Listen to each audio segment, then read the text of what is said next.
ধর্মের সংজ্ঞা কি? ধর্ম কাকে বলে?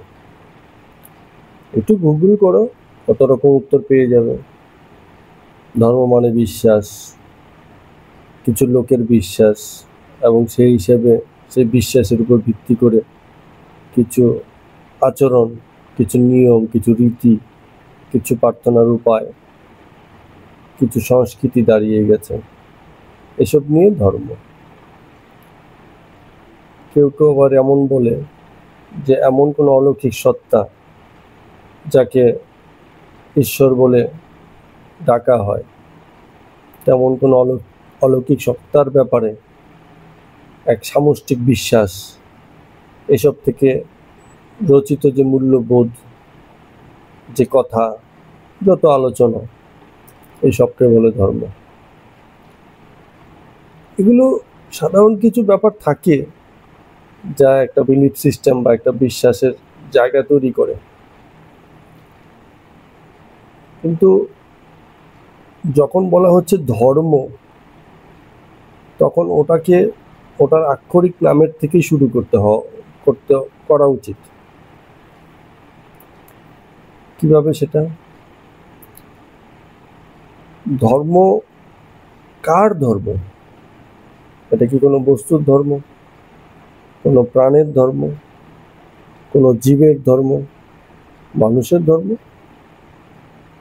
যখন বস্তুর ধর্ম, তো বস্তুর ধর্ম কিছু ভৌতিক, খানিকটা রাসায়নিক, এই সব মিলিয়ে বস্তু। প্রাণের ধর্ম, তার সাথে আরো কিছু দৈহিক চেতনার স্তর, ক্রিয়া প্রতিক্রিয়া, সার্ভাইভাল ইনস্টিংক্ট, বেঁচে থাকার লড়াই, প্রজনন ক্ষমতা, এসব বিষয়গুলো এসে যায়, সেগুলো তার ধর্ম। জীবের মধ্যে যারা একটু উন্নত প্রাণী, তাদের ধর্ম আরেকটু বিস্তৃত, তাদের দৈহিক চেতনার স্তর আরো উঁচু। সর্বশেষ যদি বলা হয় যে মানুষেরই ধর্ম, এইখানটাতে একটু ভাববার, একটু গভীর পর্যবেক্ষণের দরকার আছে। মানুষের ধর্মটা আসলে কি? ব্যক্তি, তার একটা দৈহিক শরীর আছে, শরীরের কিছু ধর্ম হয়, কিছু প্রপার্টিস, কিছু গুণ, কিছু বৈশিষ্ট্য, কিছু লক্ষণ, এসব ভৌত শরীরের যা কিছু ক্রিয়া প্রতিক্রিয়া, সেসবের উপর ভিত্তি করে তার একটা ধর্ম হয়। কিন্তু মানুষের ক্ষেত্রে আরেকটা বিষয় খুব ভাইটাল হয়ে যায়, সেটা হচ্ছে তার বুদ্ধিভিত্তিক স্তর একটা আছে, এবং তার কিছু ধর্ম বা বৈশিষ্ট্য বা লক্ষণ পরিলক্ষিত হয়। তো দৈহিক স্তরে তার একটা বৈশিষ্ট্য বা ধর্ম আছে প্রকৃতির পর্যায়ে, আবার বুদ্ধিভিত্তিক স্তরে, যেখানে জ্ঞান এবং চেতনার ব্যবহার হয়, সেই স্তরে একটা তার ধর্ম দেখা যায়। তো যদি বলি ধর্ম কি, আর যদি বলি মানুষের ধর্ম কি, যদি কথাটাকে আরো বেশি বিশেষ করে তুলি, তবে মানুষের শরীর এবং মানসিক যে বৈশিষ্ট্যগুলো সাধারণ, এবারে যে মোটামুটি সবার মধ্যেই কম বেশি দেখা যায়, সেটাই তার ধর্ম। কিসের উপরে দাঁড়ায় ধর্মটা? তার স্বভাব, তার প্রকৃতি, তার দৈহিক অস্তিত্বের কারণে যে বিষয়গুলো আসে, সেগুলোই তার ধর্ম। কিন্তু শুধু এটুকু বললে তো এক জীব শরীরের ধর্ম হলো, হয়তো সকলের তৃপ্তি আসবে না এই কথাটুকুর মধ্যে দিয়ে। তো অ্যাকচুয়ালি এই ধর্ম বলে যে আলাদা করে একটা বিষয়ের প্রবর্তন শুরু হলো, কোথা থেকে? সেটা যখন একজন ব্যক্তি শরীরের বাইরে গিয়েও চিন্তা করতে পারে, বুদ্ধিভিত্তিক স্তর থেকে, জ্ঞানভিত্তিক স্তর থেকে, চেতনার জায়গা থেকে, তখন এই মানুষের মধ্যে যেই একটি সাধারণ প্রশ্ন প্রায় সকলের মধ্যে কমন থাকে, সেটা হচ্ছে তার অহময় পর্যায় থেকে সেই প্রশ্নটা আসে। অহম মানে হচ্ছে আমি কে, বা আমি আছি, আমার আছে, এই অনুভব।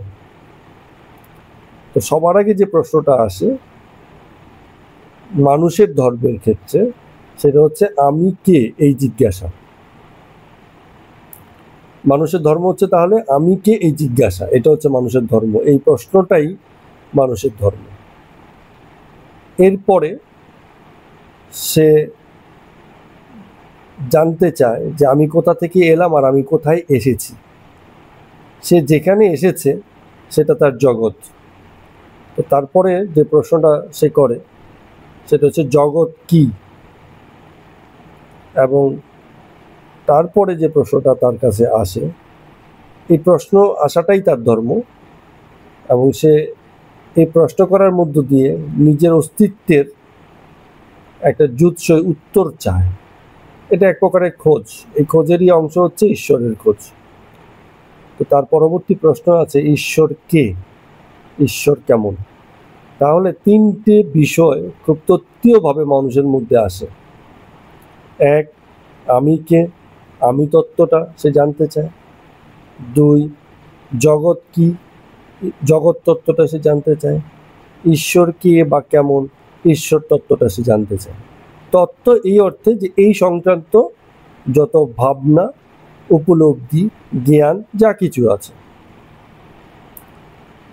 তাহলে যদি আমরা প্রায়োগিক দিক থেকে দেখি তাহলে ব্যাপারটা কি এরম দাঁড়ালো না যে মানুষের তার আত্মতত্ত্ব, নিজের আত্মপরিচয় জানা,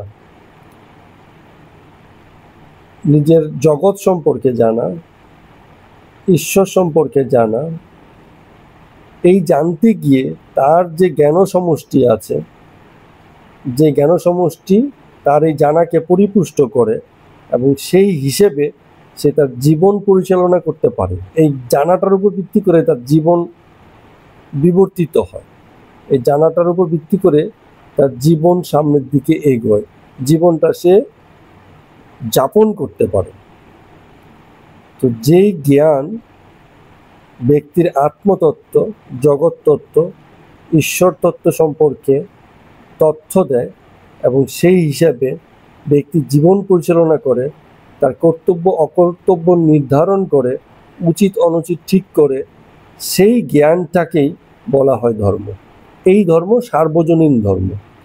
প্রত্যেকটা এই যে ভাগের যে ধর্ম তৈরি হয়েছে সম্প্রদায় ভিত্তিক, এই যে জানা বা এই যে খোঁজ, এসবেরই উত্তর দেওয়ার চেষ্টা করেছে। কোনো ব্যক্তি সেগুলোকে আরও একটু এগিয়ে নেওয়ার জন্য দায়িত্ব নিয়ে কিছু নির্দেশনা, কিছু পথ, কিছু উপায়, কিছু উপাসনার পদ্ধতি, কিছু নিয়ম রীতি করে দিয়েছেন। সেখান থেকে জন্মসূত্রে প্রাপ্ত ধর্মের সৃষ্টি হয়েছে। কিন্তু ধর্মের প্রধান উপাদান হচ্ছে জ্ঞান। কি সম্পর্কিত জ্ঞান? আত্মতত্ত্ব, জগৎতত্ত্ব, ঈশ্বর সম্পর্কিত জ্ঞান। কি কাজে লাগবে? জীবন পরিচালনায়। কিরমভাবে? নিজের কর্তব্য অকর্তব্য, করণীয় অকরণীয় নির্ধারণে। কারণ এই সকল জ্ঞানের উপর ভিত্তি করেই সে নিজের কর্তব্যগুলো, করণীয়গুলো ডিফাইন করতে পারে, এবং সেই হিসাবে নিজের একটা উন্নততর জ্ঞানপূর্ণ চেতনাভিত্তিক জীবন যাপন করতে আশা করে। সেখান থেকেই ধর্মের উৎপত্তি। তো যেসব ভূগোল টুগোলে সাধারণভাবে বলা হয় সেগুলো একরকম, আর যদি কিছু প্রত্যক্ষণ থাকে, কিছু দেখার দৃষ্টিভঙ্গি থাকে, তাহলে ধর্ম বলতে আমরা এরকম এক জ্ঞান সমষ্টিকেই বুঝব, যেখান থেকে ব্যক্তিতত্ত্ব, আত্মতত্ত্ব, জগৎতত্ত্ব, ঈশ্বরতত্ত্ব এসবের ধারণা পাওয়া যায়, এবং সেই হিসাবে জীবন পরিচালনার পথে কর্তব্য অকর্তব্য, করণীয় অকরণীয় নির্ধারণ করা যায়।